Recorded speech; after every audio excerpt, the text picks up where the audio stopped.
Guys, thank you so much for watching. I really do appreciate it. Today, I'm gonna piss some people off, and I know that going into it. I don't mean any offense.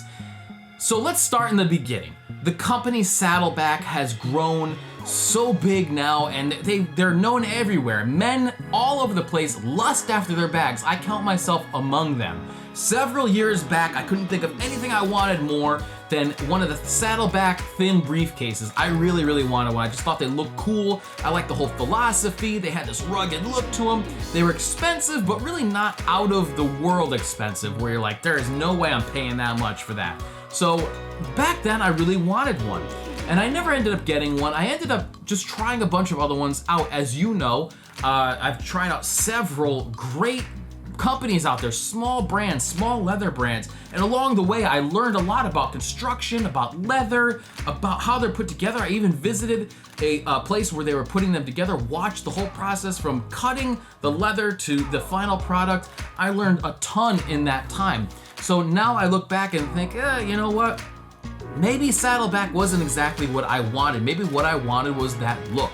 So let's cut out the BS. You know the title. You know that this video is why I will not buy a Saddleback briefcase. And there are several reasons. Now, if you've bought one and you feel compelled to defend your investment, I totally understand. There are people who have bought these and are so happy with them and would never buy anything else. And to you, I say, right on, good for you.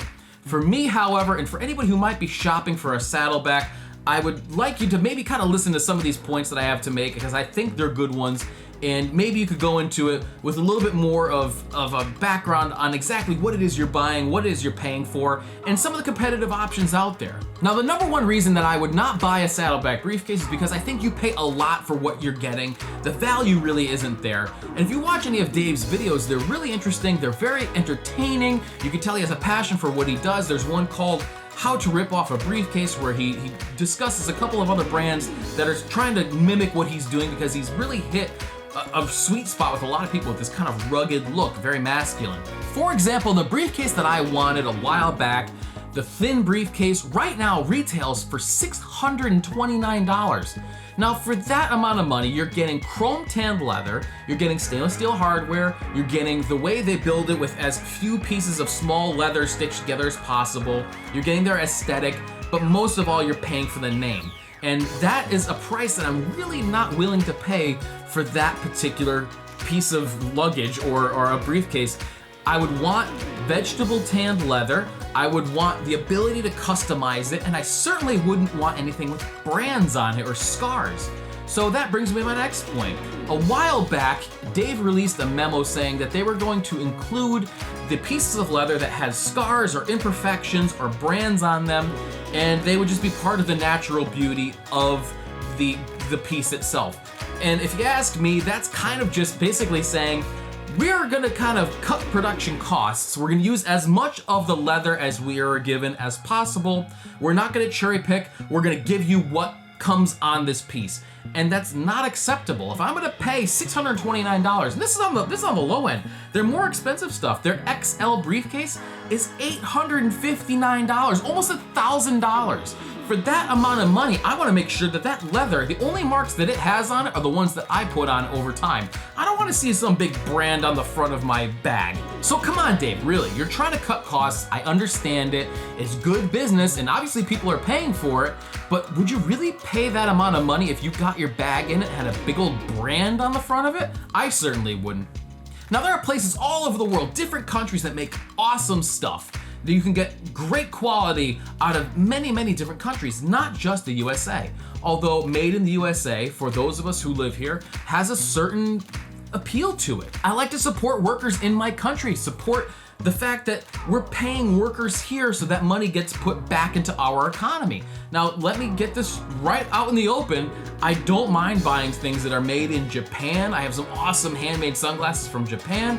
There are clothes that are in London, England, that are just incredible. I love Harris tweed from Scotland. There is tons of good stuff around the globe.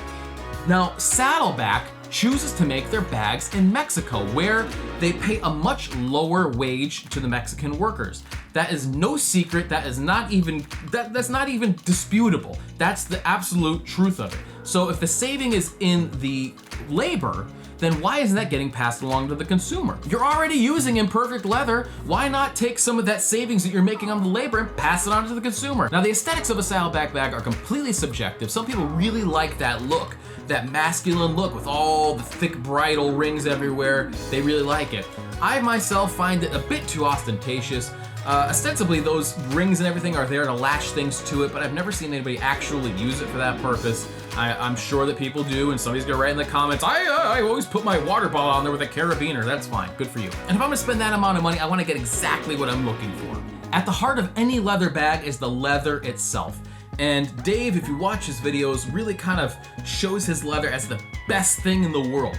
And it's not bad. It has definitely decreased in quality over time. If you look at the earlier Saddleback bags, they were thicker, they felt a little bit more supple, they had pigskin lining on the inside.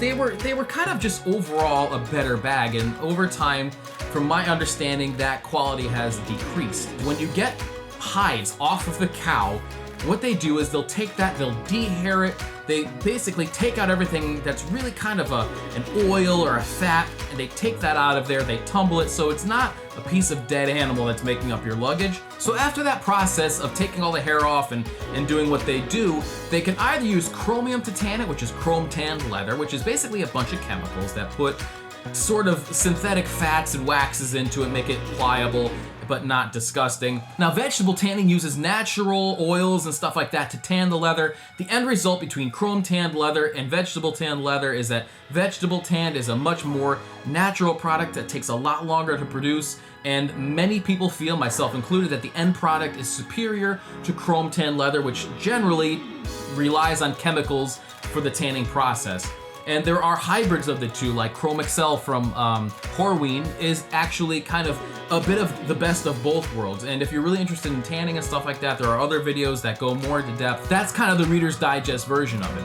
But if you're gonna use chrome tanned leather in your bags, don't say that that's the best leather that's available, because clearly there's another tier above that, which is vegetable tanned leather. And if I'm gonna pay this kind of money, I want vegetable tanned leather. Now, my final reason, and possibly the most important, is that almost exactly 1 year ago, they went through an across-the-board price increase.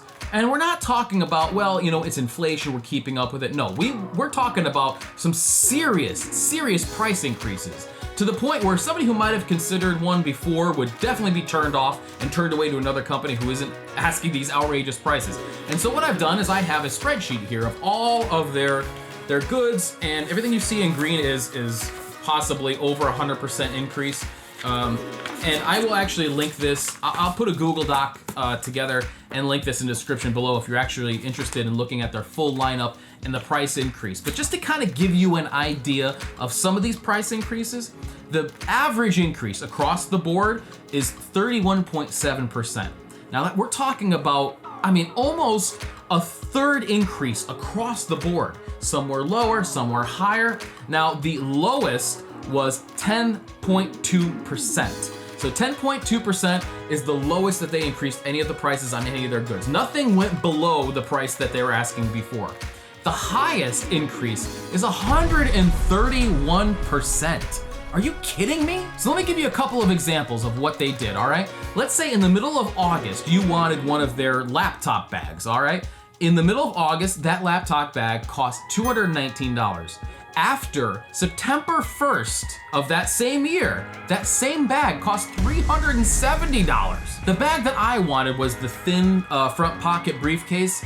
Originally, that was $489. Well, September, when the price increases went into effect, it was $700. Okay, so one more example, then we're gonna move on. Let's say that in the middle of August of 2016, you wanted to buy a large bifold leather wallet. Okay, well in 2016, August, it would have cost you $67. In September of that same year, that same wallet would have cost you $155.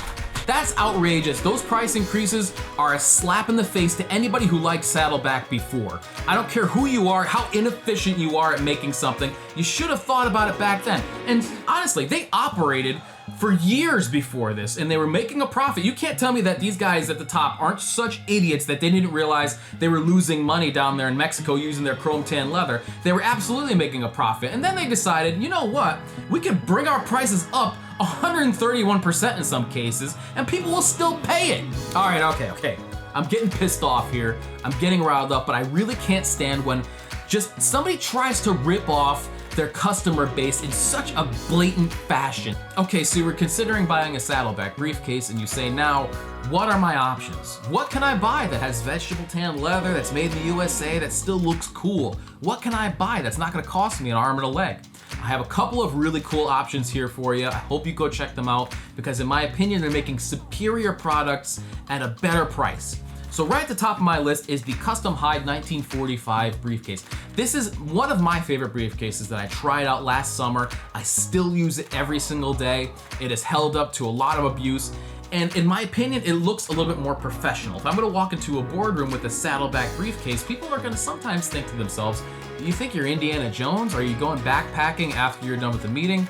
So that aesthetic really isn't me, but the Custom Hide 1945 briefcase still maintains an air of masculinity while looking more professional. And it comes in at $509. We're talking made in the USA, vegetable tanned leather, solid brass hardware, and honestly, just a beautiful bag. Go check them out. Now, another great option is Jackson Wayne Leather, and my friend Dave actually has a few of their bags. You know him from Beast Made Reviews, from Fragrance Bros, and he absolutely loves the company. One of their great options is they just call it briefcase. Again, vegetable tanned leather, brass hardware, $499. Of course, you've seen Ruitertassen before. I've done reviews on their bags before. As a matter of fact, I gave one of them away to Chris down in Florida for one of our giveaways. And they're awesome bags, really cool. And they have a similar aesthetic to Saddleback in the way that you can buy them in their heritage brown, very cool, roughed up look, almost kind of like a nubuck suede. And they offer their Barrister briefcase, and they use vegetable tanned leather out of the same tannery that actually used to supply Louis Vuitton with their leather. And that is made in Belgium, brass hardware, $749. Now, if you really like the Saddleback look and you like the D-rings and all that stuff that's on them, their best option, in my opinion, is Marlando. Marlando makes a very similar bag, some slight differences here and there, but for much less. We're talking about the prices that Saddleback started with. Now, they're using chrome tan leather, although they do now have a vegetable tanned version. They're not gonna give you any brandings or scratches or any kind of imperfections with it. They're gonna give you a nice, new looking product. So one of the ones that I chose from them is their double space 17-inch vegetable tan briefcase. So we're talking vegetable tan leather, 2 spaces, very much like the thin briefcase that I wanted back in the day, except for double spaced, $490. So this is actually $10 less than the Saddleback version started at when I wanted to buy it. Now on the high end, yet still less expensive than Saddleback with their chrome tan branded leather, is Moose brand leather. Now Moose brand leather, you may remember them. I reviewed their palm key holder a while back. They make awesome products here in the United States.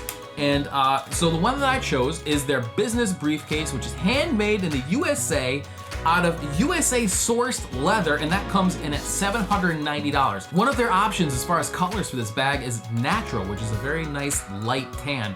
And this will get darker and age with you over time and look really cool after you're done with it. And Moose brand leather, I can stand behind them 100%. They make awesome products. And we're talking only $790 for that bag, which is still cheaper than the $859 for Saddleback's classic XL briefcase. So there are some options for you. If you really like the aesthetic of Saddleback, I've given you some options there and hopefully a few other ones that you can consider. Because honestly, when I was looking at Saddleback, I didn't realize that all these other great brands existed. There are tons of other small brands that are doing the same direct-to-consumer kind of thing, saving you money but offering you a better product, but they're doing it at a much higher value. Plus, you don't get the BS of them increasing their prices over 100% between one month and the next. So that's why I would never buy a Saddleback briefcase. If you're considering one and you say, Carl, yeah, I know I get all this, but I really like the Saddleback aesthetic. I like everything they stand for. They have a model that does exactly what I want it to do. Well then, in that case, the value is what you put on it. If you think it's gonna be perfect for you, then there's nothing I can say that's gonna change that. You may buy it, and you may love it, and you may have it for your life. And so in that case, it's a good value to you. But I think that if you're shopping around, it's worth looking at some of these other companies who have much better products for much less. So that's what I have to say about the matter. Please let me know in the comment section if you have any experience with Saddleback, what you think. Am I way off base here? No, I'm not, and I know that I'm not. But if you do, I would love to talk to you in the comments, of course, respectfully. And I will see you next Thursday.